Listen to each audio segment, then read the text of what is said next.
ായാലും പറയുവാനായാലും ഞാൻ പദങ്ങൾ തേടുകയാണ്. അതാണ് ഇപ്പോഴത്തെ അവസ്ഥ. കവിത ആദ്യത്തെ വരി തന്നെ കവിതയാ. ആദ്യത്തെ വരി തന്നെ കവിതയെന്നാ തുടങ്ങിയത്. അല്ല, പദങ്ങൾ തേടുന്നത് കൊണ്ട് എന്ത് പറയണം എന്നറിയില്ല, അതാണ് കുഴപ്പം. അപ്പം ഞാൻ സത്യം പറഞ്ഞാൽ ചെന്നൈയിൽ സവിത സ്കൂൾ ഓഫ് ലോ, അവിടെ നിയമം എൻവയോൺമെൻറ്റൽ ലോ ഒക്കെയാണ് ഇപ്പോൾ പഠിപ്പിച്ചുകൊണ്ടിരിക്കുന്നത്. എൻ്റെ മേജർ ഒന്ന് എൻവയോൺമെൻറ്റൽ ലോ ആണ്.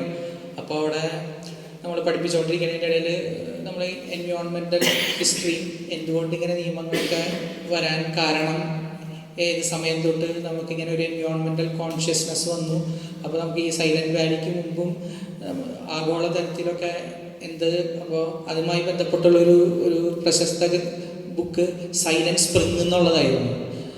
സൈലൻറ്റ് വാലി ഇവിടെ വേറൊരു റീസണിൽ സൈലൻ്റ് ആയിരുന്നെങ്കിൽ സൈലൻറ്റ് സ്പ്രിങ് എന്നുള്ള രീതിയിൽ എന്തുകൊണ്ടൊരു എന്താ പറയുക, ശരത്കാലം അല്ലെങ്കിൽ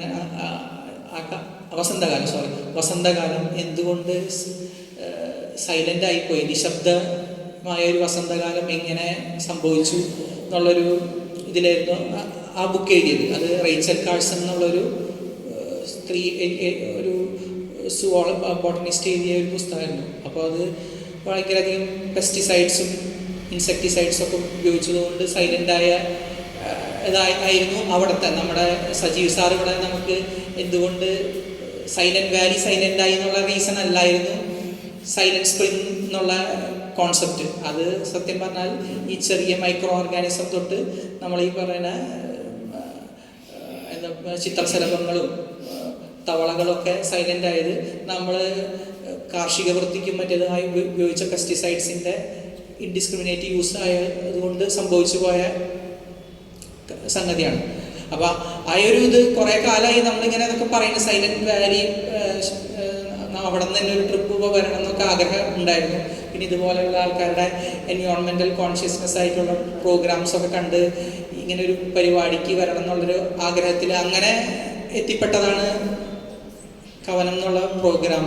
പക്ഷെ കവനം സത്യം പറഞ്ഞാൽ ഞാനും എന്താ പറയുക, ഈയൊരു കവിത ഇതിനോടൊക്കെ താല്പര്യമുള്ളതും അപ്പോഴെങ്കിലും എന്തൊക്കെ ഞാൻ ഏതോ ഒരു സന്ദർഭത്തിൽ ഇവിടെ ഫസ്റ്റ് വന്ന് 2 വരിയോ 4 വരിയോ